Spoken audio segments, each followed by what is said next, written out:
નમસ્કાર વિદ્યાર્થી મિત્રો, હું શ્રેયસ વિદ્યાલયથી કિરણબેન.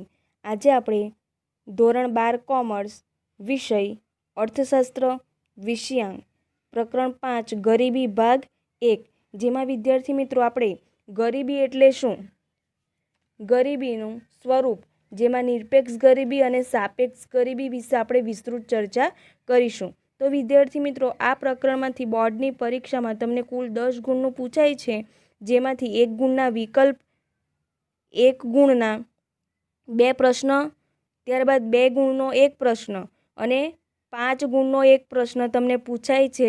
તેથી આ જે ગરીબીનું ચેપ્ટર છે તે પરીક્ષાની દ્રષ્ટિએ ખૂબ જ મહત્ત્વનું ચેપ્ટર છે.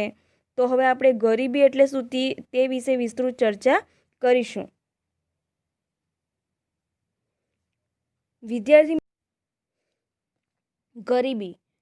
મિત્રો, ગરીબી એટલે શું? તો કે ગરીબી એટલે કે અર્થતંત્રમાં પ્રવર્તી એવી આર્થિક પરિસ્થિતિ કે જેમાં સમાજનો જે વર્ગ પોતાની પાયાની લઘુત્તમ જરૂરિયાતો પણ સંતોષી શકતો ન હોય, તો તે વર્ગને, તે વ્યક્તિને ગરીબ તરીકે ઓળખવામાં આવે છે. તો કે મોટાભાગના જે વિકાસમાન દેશો છે ત્યાં માથાદીઠ આવકનું નીચું પ્રમાણ અને આવકની અસમાનતા જેવા પરિબળોને પરિણામે ગરીબી જોવા મળે છે. તો કે ત્યાં વસ્તીનો મોટો ભાગ જે ગરીબ છે તે પોતાનું સારું જીવન જીવવા માટે પાયાની લઘુત્તમ જરૂરિયાતો પણ સંતોષી શકતો નથી. એટલે કે આવા જે વિકાસમાન દેશો છે એમાં 2 પ્રકારના વર્ગો જોવા મળે છે, એક ગરીબ વર્ગ અને બીજો ધનિક વર્ગ. જે ગરીબ વર્ગ છે તે પોતાની પાયાની લઘુત્તમ જરૂરિયાતો જેમ કે ખોરાક, કપડાં, રહેઠાણ, શિક્ષણ, આરોગ્ય વગેરે પ્રકારની સેવા પણ પ્રાપ્ત કરી શકતો નથી. જ્યારે જે સમાજનો ધનિક વર્ગ છે તેની આવક પણ કેવી હોય છે? ઊંચી હોય છે. જે સાધન સંપત્તિ હોય છે તેનાથી પણ તે સંપન્ન હોય છે. ત્યારબાદ તે સારું જીવન ધોરણ જીવતો હોય છે, એટલે કે તેનું જીવન ધોરણ કેવું હોય છે? ઊંચું હોય છે. તો કે આવી સમાજમાં જે અસમાનતા પ્રવર્તે છે, જે આવી આર્થિક અસમાનતા પ્રવર્તે છે, એને પરિણામે શું થાય છે? તો કે અસંતોષ, અશાંતિ, ઈર્ષાભાવ તેમજ વર્ગ વિગ્રહ જેવી પરિસ્થિતિ જોવા મળે છે.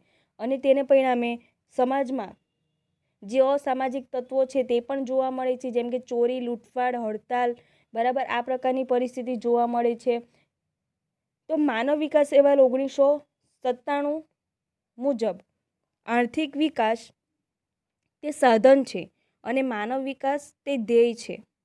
તો આ રીતે આર્થિક વિકાસ છે તો તે ઝડપથી પ્રાપ્ત કરવો હોય, ઝડપથી પ્રાપ્ત કરવા માટે જો ઝડપથી પ્રાપ્ત થાય તો આપણે માનવ વિકાસનું જે ધ્યેય છે તેને સિદ્ધ કરી શકીએ છીએ. જે આપણે પ્રકરણ 2માં આર્થિક વિકાસના જે નિર્દેશકો જોઈ ગયેલા, રાષ્ટ્રીય આવક, માથાદીઠ આવક, ત્યારબાદ જીવનનો ભૌતિક ગુણવત્તાનો આંક, માનવ વિકાસ આંક. તો આવા આર્થિક વિકાસ જો ઝડપથી થાય તો એ માટે માનવ વિકાસ પણ ઝડપી બને છે અને આથી આર્થિક વિકાસ સાથે ગરીબીમાં પણ ઝડપથી ઘટાડો થાય છે. હવે આર્થિક વિકાસ થાય તે કેવી રીતે કહી શકાય? તો કે જે સમાજમાં આવકની અસમાનતા છે, ગરીબી છે, તેમાં જો ઘટાડો થાય તો દેશનો સાચો આર્થિક વિકાસ થયો છે એમ કહેવાય. તો વિદ્યાર્થી મિત્રો, આપણે સમાજમાંથી આવકની અસમાનતા અને ગરીબીમાં ઘટાડો કરવા માટે ભારતમાં આયોજનકાળ દરમિયાન ગરીબી નાબૂદી માટેના અનેક પ્રયત્નો થયા છે, બરાબર. અને એ ગરીબી નાબૂદીના મહત્ત્વને સ્વીકારીને 5મી પંચવર્ષીય યોજના અને ત્યાર પછીની જે પંચવર્ષીય યોજનાઓ છે તેમાં મહત્ત્વના ધ્યેય તરીકે ગરીબી નાબૂદી માટેની વ્યૂહરચના અપનાવવામાં આવી અને તે માટેના ખાસ કાર્યક્રમો અને યોજનાઓ ઘડવામાં આવી અને શરૂ પણ કરવામાં આવી છે, અમલ કરવામાં આવ્યો છે. પરંતુ હજી સુધી આપણે ગરીબીમાં સંપૂર્ણપણે ઘટાડો કરી શક્યા નથી, નાબૂદ કરી શક્યા નથી. તો કે ગરીબી નાબૂદી માટેના જે કાર્યક્રમો અને ઉપાયો છે તે વિશે આપણે હવે પછી જોઈશું. તે પહેલાં આપણે ગરીબી એટલે શું, ગરીબીનો જે નિરપેક્ષ ખ્યાલ અને સાપેક્ષ ખ્યાલ છે તે વિશે વિસ્તૃત ચર્ચા કરીશું. ગરીબી એટલે શું? તો કે જ્યારે સમાજનો એક મોટો વર્ગ પોતાની પાયાની લઘુત્તમ જીવન જરૂરિયાતો સંતોષી શકતો ન હોય તે પરિસ્થિતિને ગરીબ કહેવાય છે. જો સમાજનો આ મોટો વર્ગ ન્યૂનતમ જીવન ધોરણથી પણ નીચું જીવન ધોરણ ધરાવતો હોય તો ત્યારે સમાજમાં વ્યાપક ગરીબી છે એમ કહી શકાય છે. તો કે જે પાયાની લઘુત્તમ જરૂરિયાતો છે તેનું ધોરણ જે નક્કી થયું છે તે ધોરણ કરતાં પણ નીચું જીવન ધોરણ જીવતો હોય સમાજનો વ્યક્તિ, તો ત્યારે વ્યાપક ગરીબી પ્રવર્તે છે એમ કહી શકાય છે. વિશ્વના મોટાભાગના જે દેશો છે તેમાં ગરીબીનું અર્થઘટન જુદી જુદી રીતે કરવાના પ્રયાસો થાય છે અને તેથી જે ગરીબીનો ખ્યાલ છે તે સાપેક્ષ ખ્યાલ છે. બરાબર, તમને વિકલ્પમાં પૂછાય છે ગરીબીનો ખ્યાલ એ કેવા પ્રકારનો ખ્યાલ છે, તો કે જે ગરીબીનો ખ્યાલ છે તે સાપેક્ષ ખ્યાલ છે. તેનો અર્થ, સમય, સ્થળ, સમાજ બદલાતો રહે છે. તો આ રીતે ગરીબીનો જે અર્થ છે તે બદલાતો રહે છે. બરાબર, સમય, સ્થળ અને સમાજ જેમ બદલાય છે તેમ તેનો અર્થ પણ બદલાતો રહે છે. તો કે મોટાભાગના અર્થઘટનોમાં સમાજમાં એક સરેરાશ જીવન સ્તરને ધ્યાનમાં લઈને, એટલે કે જે સરેરાશ જીવન ધોરણ હોય છે તેના આધાર તરીકે લઈને સમાજમાં પ્રવર્તમાન અસમાનતાઓને દર્શાવવામાં આવે છે. અને તેથી વિકસિત અને વિકાસશીલ દેશોમાં ગરીબીને નક્કી કરતા ધોરણોમાં તફાવત જોવા મળે છે અને ગરીબીના જુદા જુદા અર્થઘટનોને ધ્યાનમાં લઈને તેના 2 વિભાગોમાં વહેંચી શકાય છે. ગરીબીનો પરંપરાગત અર્થ અથવા તો આવક અભિગમ, બરાબર, અને ગરીબીનો આધુનિક અર્થ અથવા તો ગરીબીનો બિન આવક અભિગમ. તો આ રીતે ગરીબીનો આવક અભિગમ એટલે શું અને ગરીબીનો બિન આવક અભિગમ એટલે શું? જીવન જરૂરિયાતની ચીજવસ્તુઓ અને સેવાઓને ખરીદવા માટે નક્કી કરવામાં આવેલ ખર્ચ કે આવકની લઘુત્તમ સપાટી એટલે ગરીબી રેખા. તો કે ગરીબી રેખા એટલે શું? તો કે ચોક્કસ પ્રકારે નક્કી થયેલું હોય, બરાબર, કે અમુક ચીજવસ્તુ ખરીદવા માટે કેટલી આવક પ્રાપ્ત કરતો હોવો જોઈએ, કેટલા પ્રમાણમાં ખર્ચ કરતો હોવો જોઈએ, અને તે આવક કે ખર્ચ કરતાં પણ ઓછું ખર્ચ કરતો હોય કે ઓછી આવક પ્રાપ્ત થતી હોય તો તે વર્ગ કે વ્યક્તિને ગરીબ તરીકે ઓળખાય છે. તો કે આ પ્રકારે ગરીબીનો જે આવક અભિગમ છે તે ભૂખમરાની સ્થિતિ દર્શાવે છે. બરાબર, તે ફક્ત અપૂરતા ખોરાકને જ ધ્યાનમાં લે છે. પરંતુ આપણે જોઈએ તો કે ગરીબી એ ફક્ત ભૂખમરાની સ્થિતિ નથી, બરાબર, પરંતુ ગરીબીમાં જે અન્ય જીવન ધોરણના જે અન્ય માપદંડો છે, જેમ કે ખોરાક, કપડાં, રહેઠાણ, શિક્ષણ, આરોગ્ય, સ્વચ્છ પીવાનું પાણી, સ્વચ્છતા વગેરે જેવી સુવિધાઓ છે તે પણ તેને પ્રાપ્ત થવી જોઈએ. તો આ જે પ્રાપ્ત થાય છે તેવા અભિગમને આધુનિક અભિગમ તરીકે ઓળખવામાં આવે છે. તેને બિન આવક ગરીબીનો ખ્યાલ તરીકે ઓળખવામાં આવે છે. તો આથી તો કે જે જીવન ધોરણના માપદંડો છે તેમાં ખોરાક, કપડાં, રહેઠાણ, આરોગ્ય, શિક્ષણ, સ્વચ્છ પીવાનું પાણી વગેરે પ્રકારની જે સુવિધાઓનો સમાવેશ થાય છે તેને બિન આવક અભિગમ તરીકે ઓળખવામાં આવે છે અને તે વધુ મહત્વનો બન્યો છે. ત્યારબાદ આધુનિક અર્થશાસ્ત્રીઓના મતે આવક ગરીબી તે ગરીબીનું એક મહત્વનું પાસું છે, પરંતુ તે માનવ જીવનના એક નાના હિસ્સાનો જ ખ્યાલ આપે છે. એટલે કે માત્ર ખોરાકની પરિસ્થિતિ જ દર્શાવે છે, ભૂખમરાની પરિસ્થિતિ જ દર્શાવે છે, એક તેની મર્યાદા છે. બરાબર, તો તમને પ્રશ્ન પૂછાય એક વાક્યમાં કે ગરીબીનો આવક અભિગમની મુખ્ય મર્યાદા શું છે, તો કે ફક્ત અપૂરતા ખોરાકની કે ભૂખમરાની સ્થિતિ દર્શાવે છે. કાર્ય કરવાની તથા પસંદગી માટેની જે સ્વતંત્રતા ધનિકો પાસે ઉપલબ્ધ હોય છે તે ગરીબો પાસે ક્યારેય હોતી નથી. બરાબર, તો કે કાર્ય કરવાની અને પસંદગી માટેની સ્વતંત્રતા માત્ર ધનિકો જ પાસે હોય છે, ગરીબો પાસે એવી કોઈ સ્વતંત્રતા હોતી નથી. આ સંદર્ભમાં ગરીબીનો પૂરો ખ્યાલ મેળવવા ફક્ત આવકના સંદર્ભમાં જ વંચિતતાનો વિચાર ન કરતા તે સિવાયના માનવ જીવનના વિકાસ માટે જરૂરી બાબતો જેમ કે સાક્ષરતાનું પ્રમાણ એટલે કે જ્ઞાન, લાંબુ અને સ્વસ્થ તંદુરસ્ત જીવન એટલે કે આયુષ્ય, સારું જીવન ધોરણ, વ્યક્તિ સ્વાતંત્ર્ય, તકોની ઉપલબ્ધતા અને પસંદગીઓ તથા સ્વાભિમાન સાથે ગૌરવપૂર્ણ જીવનનો પણ વિચાર થવો જોઈએ. સમાજની દરેક વ્યક્તિને વાણી સ્વાતંત્ર્ય હોય, હરવા ફરવાની સ્વાતંત્ર્ય હોય, ત્યારબાદ સમાન તકો ઉપલબ્ધ હોય, વિકાસ માટેની પસંદગીઓ માટેની તક હોય, સ્વાભિમાનથી ગૌરવપૂર્ણ જીવન જીવી શકે એ માટે સાક્ષર હોય, ત્યારબાદ લાંબુ અને તંદુરસ્ત જીવન જીવતો હોય અને સારું જીવન ધોરણ પ્રાપ્ત કરતો હોય તો એવી વ્યક્તિને ગરીબ કહી શકાય નહીં. તો કે એ પ્રકારના ધોરણો માનવ વિકાસ આંકમાં નક્કી થયા છે. સંયુક્ત રાષ્ટ્ર વિકાસ કાર્યક્રમ UNDPના માનવ વિકાસ અહેવાલમાં માનવ વિકાસ આંક એટલે કે હ્યુમન ડેવલપમેન્ટ ઇન્ડેક્સ અને માનવ ગરીબી આંક એટલે કે હ્યુમન પોવર્ટી ઇન્ડેક્સની ગણતરીમાં મુખ્ય 3 બાબતો. કઈ કઈ 3 બાબતો? જ્ઞાન, આરોગ્ય અને સારા જીવન ધોરણનો સમાવેશ કરવામાં આવ્યો છે.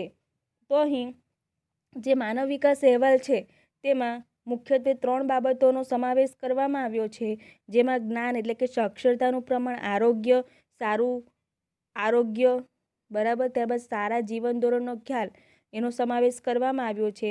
જેમાં જ્ઞાન માટે સાક્ષરતા દર અને નોંધણીનો દર એટલે કે એનરોલમેન્ટ રેશિયો, જે આપણે એમ્પ્લોયમેન્ટમાં નોંધણી કરાવીએ છીએ તેના દ્વારા સાક્ષર વ્યક્તિનું પ્રમાણ, સાક્ષરતા દર, સાક્ષરતાનું પ્રમાણ આપણે જાણી શકીએ છીએ.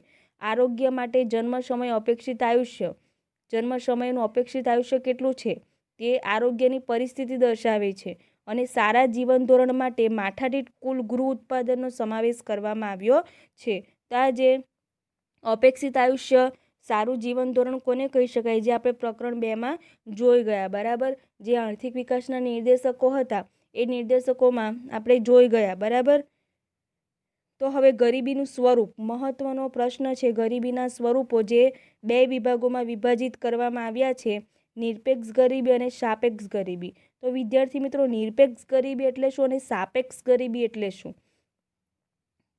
જ્યારે આવક, ખર્ચ કે વપરાશના નિર્ધારિત ધોરણોને આધારે નક્કી થતી ગરીબાઈને આપણે નિરપેક્ષ ગરીબી તરીકે ઓળખીએ છીએ. એટલે કે જીવનની લઘુત્તમ જરૂરિયાતો સંતોષવા માટે જરૂરી ચીજવસ્તુઓ, સેવાઓ ખરીદવા માટે નક્કી કરવામાં આવેલ આવક કે ખર્ચની લઘુત્તમ સપાટી, ન્યૂનતમ સપાટી, આપણે કહીએ ને ઓછામાં ઓછી સપાટી, તો કે જે ચીજવસ્તુ કે સેવાઓ ખરીદવા માટે જે આવક પ્રાપ્ત થવી જોઈએ તેના કરતાં પણ ઓછી આવક પ્રાપ્ત થતી હોય, જે ખર્ચ, જે ચીજવસ્તુ ખરીદવા પછી જે ખર્ચ કરવામાં આવે છે તેના કરતાં પણ ઓછો ખર્ચ કરવામાં આવે, તો એવી જે વ્યક્તિ છે તેને ગરીબ કહેવાય.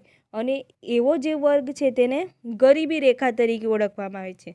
તો કે આ ગરીબી રેખાથી ઓછી આવક કે ખર્ચ ધરાવતો વર્ગ જે નિરપેક્ષ ગરીબ કહેવામાં આવે છે. ટૂંકમાં નિરપેક્ષ ગરીબી એટલે શું? તો કે લઘુત્તમ જે સપાટી નક્કી થઈ છે તેના કરતાં પણ ઓછી આવક કે ખર્ચ ધરાવતો વર્ગ, જેને આપણે નિરપેક્ષ ગરીબ તરીકે ઓળખીએ છીએ.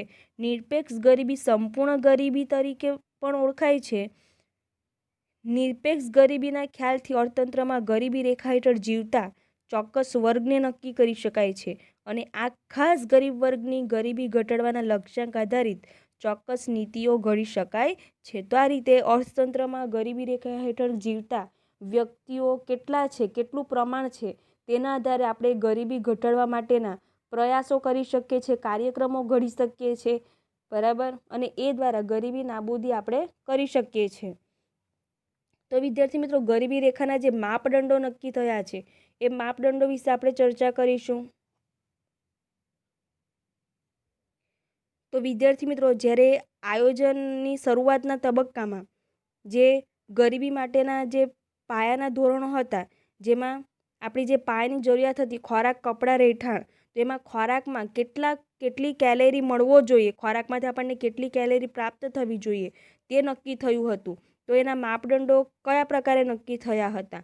તો કે Indian council of medical research દ્વારા ગ્રામ્ય ક્ષેત્રો માટે વ્યક્તિ દીઠ દૈનિક 2400 કેલેરી અને શહેરી ક્ષેત્રો માટે દૈનિક 2100 કેલેરી નક્કી કરવામાં આવી છે. તો કે ગ્રામ્ય ક્ષેત્રોમાં ખેતીમાં કામ કરવાનું હોવાથી જે શ્રમિકો હોય છે તે વધુ કામ કરે છે અને તેને પરિણામે તેને 2400 કેલેરીની જરૂરિયાત રહે છે દૈનિક, અને જે શહેરી વિસ્તાર છે તેમાં જે કામ કરે છે વ્યક્તિઓ તેને ઓછી કેલેરીની જરૂર પડે છે, એટલે કે તેને દૈનિક 2100 કેલેરીની જરૂરિયાત રહે છે. એવું જે માપદંડ છે તે નક્કી કરવામાં આવ્યું, એવું એની લઘુત્તમ સપાટી નક્કી કરવામાં આવી હતી. કોના દ્વારા? Indian council of medical research દ્વારા. આ પદ્ધતિનું આયોજન પંચ દ્વારા 1969માં મંજૂર કર્યો અને 1960-61ની કિંમતોને આધાર વર્ષ તરીકે લઈને માથાદીઠ માસિક ₹20 નક્કી કરવામાં આવ્યા. તો આ રીતે જે ખર્ચ કે આવકની જે લઘુત્તમ સપાટી નક્કી કરવામાં આવી, તો કે ખર્ચની લઘુત્તમ સપાટી કેટલી નક્કી કરવામાં આવી? તો જે 1960-61ને આધાર વર્ષ તરીકે લઈને માથાદીઠ માસિક ₹20 નક્કી કરવામાં આવ્યા, બરાબર.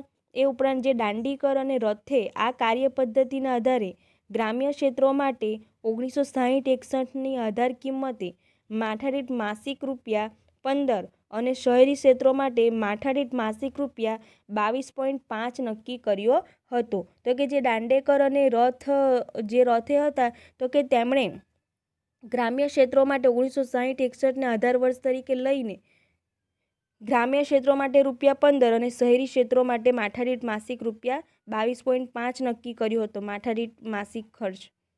ત્યારબાદ આયોજન પંચ દ્વારા પ્રોફેસર ડી.ટી. લાકડાવાળાની અધ્યક્ષતા હેઠળ નક્કી કરાયેલ તજજ્ઞ જૂથ એ વર્ષ 1993 માટે 1973-74ના આધાર કિંમત એટલે કે આધાર વર્ષ તરીકે લઈને ગ્રામીણ ક્ષેત્રો માટે માથાદીઠ માસિક ₹49 અને શહેરી ક્ષેત્રો માટે માથાદીઠ માસિક ₹57 વપરાશી ખર્ચનો અંદાજ મૂક્યો હતો. તો આ રીતે વિદ્યાર્થી મિત્રો તમને વિકલ્પમાં પૂછાય છે. બરાબર, શું પૂછાય છે? તો કે પ્રોફેસર ડી.ટી. લાકડાવાલાની અધ્યક્ષતા હેઠળ કયા વર્ષના આધાર વર્ષ તરીકે લઈને માથાદીઠ માસિક ખર્ચનો અંદાજ મૂકવામાં આવ્યો હતો? તો 1973-74ના આધાર વર્ષ તરીકે લઈને એટલે કે આધાર કિંમતે ગ્રામીણ ક્ષેત્ર માટે ₹49 અને શહેરી ક્ષેત્રો માટે માથાદીઠ માસિક ₹57 વપરાશી ખર્ચનો અંદાજ મુકાયો હતો. તો આ પ્રમાણે જે મહત્ત્વના મુદ્દા છે તમારે યાદ રાખવાનું. તો કે જે ગરીબી માટેના જે જીવન ધોરણ માટેના માપદંડો છે, જે લઘુત્તમ સપાટી છે, તો કે ખોરાકમાંથી અમુક કેલેરી તો પ્રાપ્ત થવી જ જોઈએ. તો એ માટે Indian council of medical research દ્વારા ગ્રામ્ય ક્ષેત્રો માટે દૈનિક 2400 કેલેરી અને શહેરી ક્ષેત્રો માટે દૈનિક 2100 કેલેરી નક્કી કરવામાં આવી હતી. આ પ્રકારે યાદ રાખવાનું છે તમારે મુદ્દા વાઇઝ. ત્યારબાદ ગરીબી રેખાની ગણતરીની પદ્ધતિની એક મોટી મર્યાદા હતી. એ મર્યાદા શું છે? તો કે તેમાં ફક્ત કેલેરી વપરાશને જ આધાર તરીકે લેવામાં આવે છે. માત્ર ખોરાકમાંથી કેટલા પ્રમાણમાં કેલેરી પ્રાપ્ત થવી જોઈએ તેને જ ધ્યાનમાં લેવામાં આવી છે. પરંતુ ગરીબી એ માત્ર શારીરિક પરિસ્થિતિ કે ભૂખમરાની પરિસ્થિતિ નથી. બરાબર, તો કે ગરીબી એ આર્થિક પરિસ્થિતિ છે, ભૂખ એક શારીરિક પરિસ્થિતિ છે. આથી ગરીબી રેખા એ ભૂખમરાની રેખા બનીને રહી જાય છે. તો કે ગરીબી રેખાના ખ્યાલને ગતિશીલ બનાવવા જીવનની ગુણવત્તાનું લઘુત્તમ સ્તર નક્કી કરવું જોઈએ અને એ માટે જીવન જરૂરિયાતની સગવડો જેવી કે પૌષ્ટિક અને સંતુલિત આહાર, સ્વાસ્થ્ય, સારું તંદુરસ્ત સ્વાસ્થ્ય, વીજળી, રસોઈનું ઈંધણ એટલે કે રસોઈનું બળતણ, કપડાં, શિક્ષણ પાછળનો ખર્ચ, રહેઠાણ વગેરે બાબતોનો પણ સમાવેશ થવો જોઈએ. તો આ પ્રકારે જે ઘણા અર્થશાસ્ત્રીઓ હતા તે એમણે પોતાના વિચારો દર્શાવ્યા. બરાબર, તો કે માત્ર ગરીબી એ ભૂખમરાની સ્થિતિ નથી, પરંતુ ગરીબી એ આર્થિક પરિસ્થિતિ છે અને તેને ધ્યાનમાં લઈને આવી બાબતોનો સમાવેશ પણ થવો જોઈએ. એટલા માટે જે ગરીબીનું માપનની પદ્ધતિ હતી એમાં પુનઃરચના થઈ. તો એ પુનઃરચના કરવા પ્રોફેસર સુરેશ તેંડુલકરની અધ્યક્ષતાવાળી સમિતિએ પોતાના અહેવાલ વર્ષ 2009માં સરકારને સોંપ્યો. જે પ્રોફેસર સુરેશ તેંડુલકર હતા તો કે એમના અધ્યક્ષ પદની જે સમિતિની રચના કરવામાં આવી હતી એ સમિતિએ 2009માં પોતાનો અહેવાલ સરકારને સોંપ્યો. સમિતિએ ગરીબી રેખાને નક્કી કરતી નવી કાર્ય પદ્ધતિ નક્કી કરી. તો કે એમણે શું કાર્ય પદ્ધતિ નક્કી કરી? એમણે શું ફેરફારો કર્યા? જેમાં કેલેરીના વપરાશ માટે જરૂરી ખર્ચ ઉપરાંત શિક્ષણ, સ્વાસ્થ્ય માટેના ખર્ચનો પણ સમાવેશ કરવામાં આવ્યો. તો કે માત્ર કેલેરી મેળવવા માટે જે ખર્ચ કરવામાં આવે છે તે ખર્ચ જ નહીં, પરંતુ શિક્ષણ અને આરોગ્ય પાછળ જે ખર્ચ થવો જોઈએ તેને પણ ધ્યાનમાં લઈને તેનો પણ સમાવેશ કરવામાં આવ્યો. આ નવી પદ્ધતિ મુજબ વર્ષ 2011-12 માટે માસિક માથાદીઠ વપરાશી ખર્ચ ગ્રામીણ ક્ષેત્રો માટે ₹816, શહેરી ક્ષેત્રો માટે ₹1000 ગરીબી રેખા તરીકે નક્કી કરવામાં આવ્યો હતો. તો આ પ્રકારે જે સુરેશ તેંડુલકર સમિતિ છે એમના મુજબ વર્ષ 2011-12 માટે માસિક માથાદીઠ વપરાશી ખર્ચ ગ્રામીણ ક્ષેત્રો માટે ₹816 અને શહેરી ક્ષેત્રો માટે ₹1000 ગરીબી રેખા તરીકે નક્કી કરવામાં આવ્યો છે. હવે આ પ્રશ્ન છે તે તમને એક વાક્યમાં પણ પૂછાય છે, વિકલ્પમાં પણ પૂછાય છે, તો તમારે યાદ રાખવાનું. લોંગ ક્વેશ્ચનમાં પણ તમે લખી શકો છો. બરાબર. તો આવી આંકડાકીય માહિતી છે તે ખાસ તમારે યાદ રાખવાની. આપણે એક ગુણ પણ ખૂબ જ મહત્વનો છે. તો આંતરરાષ્ટ્રીય સ્તરે નિરપેક્ષ ગરીબી નક્કી કરવા માટે સમખરીદ શક્તિનો ખ્યાલ અસ્તિત્વમાં આવ્યો. સમખરીદ શક્તિના ખ્યાલ મુજબ ગરીબીનું પ્રમાણ નક્કી કરવામાં આવે છે. તો કે આ રીતે સામાન્ય રીતે કોઈ એક વર્ષ દરમિયાન સરેરાશ પુખ્ત વયના વ્યક્તિ દ્વારા વપરાશમાં લેવાતા બધા જ જરૂરી સંસાધનો માટેના ખર્ચ દ્વારા નક્કી કરવામાં આવે છે. તો આ રીતે જે ગરીબીનો ખ્યાલ છે તે આધારે ગરીબીનું પ્રમાણ કઈ રીતે નક્કી કરવામાં આવે છે, તો કે આંતરરાષ્ટ્રીય સ્તરે ગરીબી રેખાનું નિર્ધારણ વિશ્વ બેંક દ્વારા વર્ષ 2005માં સમખરીદ શક્તિના આધારે દૈનિક આવક $1.25 નક્કી કરી, જે વર્ષ 1990 માટે $1 હતી અને વર્ષ 2015માં તે દૈનિક આવક $1.90 નક્કી કરવામાં આવી. જે પુખ્ત વયની વ્યક્તિ છે તે પાયાની જરૂરિયાતો સંતોષવા માટે જે સંસાધનોનો ઉપયોગ કરે છે તેના પાછળ કેટલો ખર્ચ કરવામાં આવે છે તેને ધ્યાનમાં લઈને ગરીબી રેખા નક્કી કરવામાં આવે છે. તો કે આંતરરાષ્ટ્રીય સ્તરે ગરીબી રેખાનું નિર્ધારણ વિશ્વ બેંક દ્વારા વર્ષ 2005માં સમખરીદ શક્તિના આધારે કર્યું, જેમાં દૈનિક આવક 2005માં $1.25 નક્કી થઈ હતી અને 2015માં તે વધીને દૈનિક આવક $1.90 નક્કી કરવામાં આવી હતી. તો આ રીતે જે આવક છે તે પણ તમારે યાદ રાખવાની છે. આંતરરાષ્ટ્રીય ગરીબી રેખાની મદદથી જુદા જુદા દેશોમાં એક જ માપદંડ વડે નિરપેક્ષ ગરીબીની તુલના કરી શકાય છે. તો આ પ્રકારે આંતરરાષ્ટ્રીય ગરીબી રેખા દ્વારા આપણે જે જુદા જુદા દેશો વચ્ચે નિરપેક્ષ ગરીબીના ખ્યાલ મુજબ જે પ્રમાણ નક્કી કર્યું હોય છે તેના આધારે તુલના કરી શકીએ છીએ. તો આ પ્રકારે તમને અહીં પ્રશ્ન પૂછાય છે, તો કે આંતરરાષ્ટ્રીય સ્તરે ગરીબી રેખાનું નિર્ધારણ કઈ પદ્ધતિએ કરવામાં આવે છે, તો કે સમખરીદ શક્તિના આધારે ગરીબી રેખાનું નિર્ધારણ કરવામાં આવે છે. હવે ભારતમાં નિરપેક્ષ ગરીબીનું પ્રમાણ નેશનલ સેમ્પલ સર્વે ઓર્ગેનાઇઝેશન એટલે કે NSSOના 68મા રાઉન્ડ વર્ષ 2011-12માં સંયુક્ત કુટુંબ દીઠ ખર્ચના આંકડાઓનો ઉપયોગ કરતા તેંડુલકર સમિતિના અંદાજ મુજબ ભારતમાં વર્ષ 2004-05માં નિરપેક્ષ ગરીબીનું પ્રમાણ 37.2% હતું, એટલે કે 37% હતું, જે વર્ષ 2011-12માં ઘટીને 21.9% જેટલું થયું હતું, એટલે કે 22% જેટલું થયું હતું. તો આ પ્રમાણે જે સુરેશ તેંડુલકર સમિતિએ પોતાનો જે અહેવાલ આપ્યો હતો એ અહેવાલ મુજબ 2011-12માં જે આંકડાઓ નક્કી થયા તે મુજબ ગરીબીનું પ્રમાણ 37.2% હતું અને 2011-12માં તે 21.9% જેટલું થયું હતું.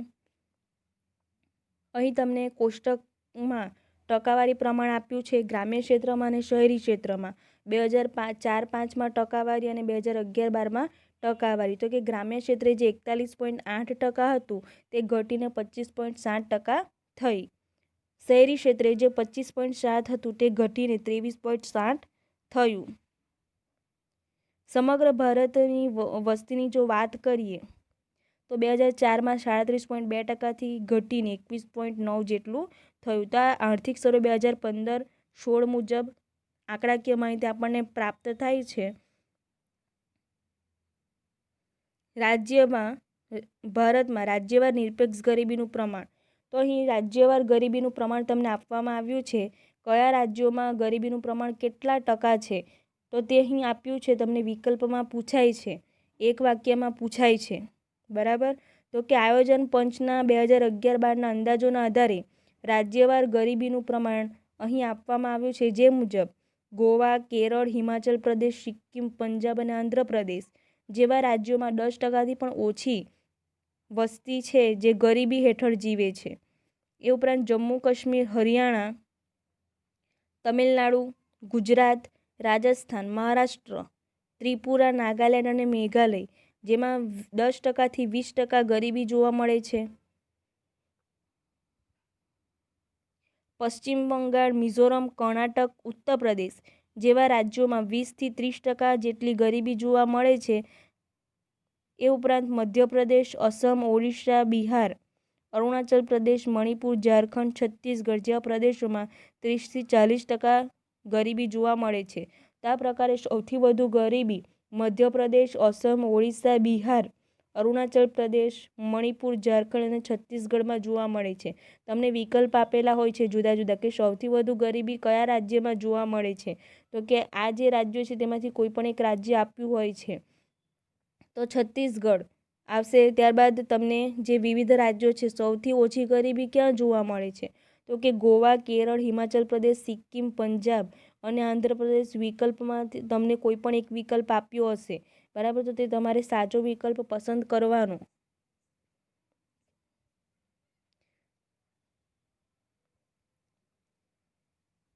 તો અહીં તમને ટકાવારી પ્રમાણ આપ્યું છે તો કે 2013માં પ્રકાશિત થયેલ વાર્ષિક અહેવાલ મુજબ ભારતમાં વિભિન્ન રાજ્યોમાં સૌથી ઓછી ગરીબી 5.9% સાથે ગોવા રાજ્ય હતું અને સૌથી વધુ ગરીબીનું પ્રમાણ છત્તીસગઢ રાજ્યમાં જે 39.93% જેટલું હતું. એટલે કે ટૂંકમાં 40% જેટલું ગરીબીનું પ્રમાણ છત્તીસગઢમાં જોવા મળે છે, જે 39.93% હતું અને ગોવા રાજ્યમાં ગરીબીનું સૌથી ઓછું પ્રમાણ 5.9% જેટલું હતું.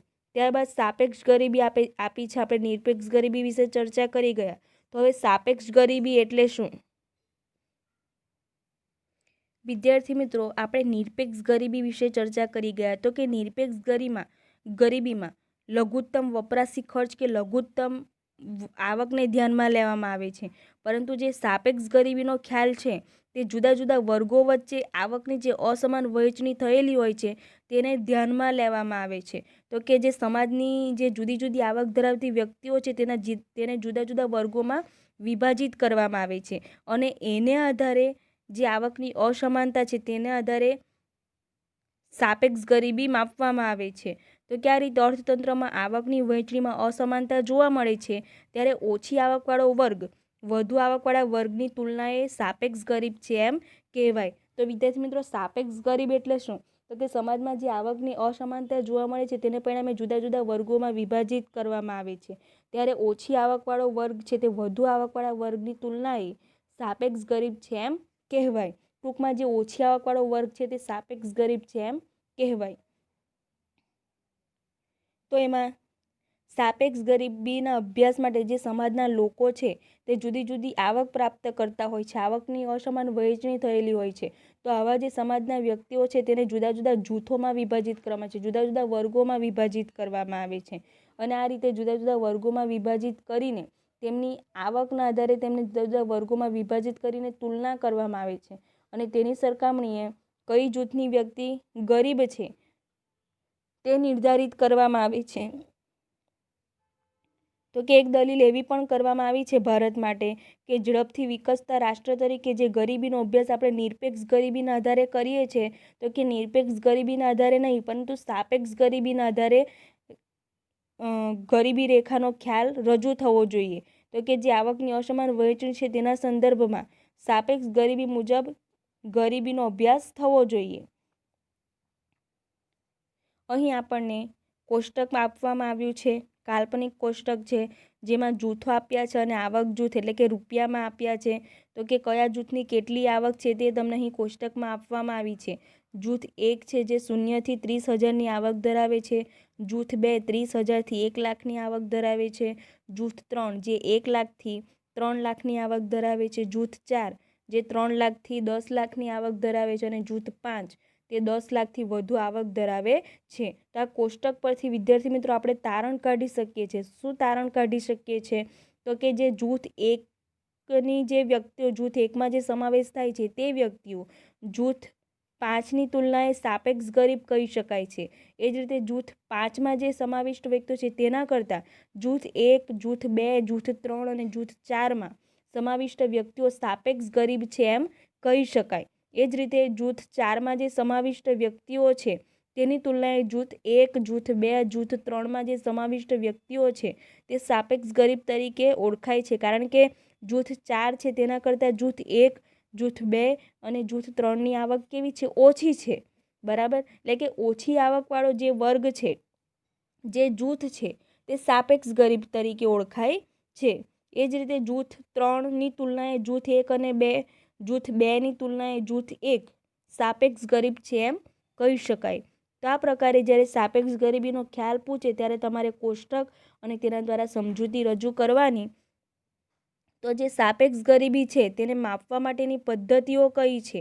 સાપેક્ષ ગરીબી કે આવકની અસમાનતા માપવા માટે સામાન્ય રીતે આવક જૂથોની રચના, લોરેન્જ વક્ર, ગીની ગુણોત્તર જેવી પદ્ધતિનો ઉપયોગ કરવામાં આવે છે. તો વિદ્યાર્થી મિત્રો, બોર્ડની પરીક્ષાની દ્રષ્ટિએ ખૂબ જ મહત્વનો પ્રશ્ન, તમને શોર્ટ ક્વેશ્ચનમાં આવા પ્રશ્ન મૂકી દે તો ત્યારે તમારે 1 માર્ક્સ ગુમાવવો પડે. તો એ ગુમાવવો ન પડે એટલા માટે આવા જે 1 ગુણના પ્રશ્ન જે નીકળતા હોય એની પણ તમારે એક નોટબુક તૈયાર કરવાની.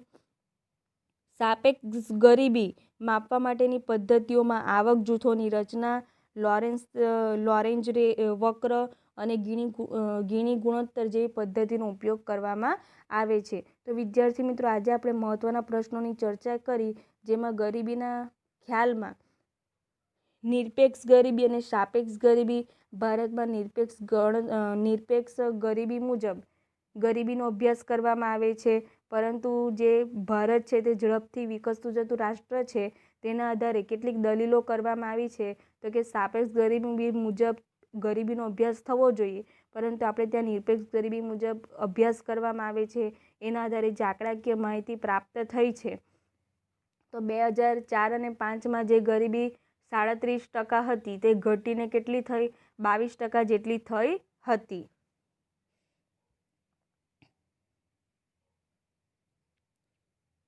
થેન્ક યુ વિદ્યાર્થી મિત્રો.